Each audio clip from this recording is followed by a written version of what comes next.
Այս վերջին տարիներին մի բան եմ նկատել. մարդկանց մեծ մասը չեն հաջողում առցանց բիզնեսում, որովհետև պարզապես շուտ են հանձնվում եւ արդյունքները արագ չեն գալիս։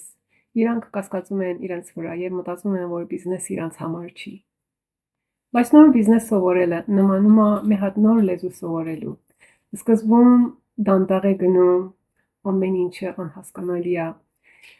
եւ չես կարողանում միացնել ինչ որ սովորել ես իրար, բայց կամաց, երբ որ շարունակում ես մնալ եւ շարունակել սովորել ես լեզուն, սկսում ես միացնել սովորածները եւ կամաց բարձվում է եւ ամեն ինչը սկսում է հասկանալի դառնալ։ Բիզնեսն էլ հենց նույնպես է, ոչ մի տարբերություն չունի։ Կարիք ունի, որ մնաս եւ շարունակես եւ հասնես այն կետին, որ ամեն ինչը միտք տա իրար միացնելով։ Եվ այս ընթացքը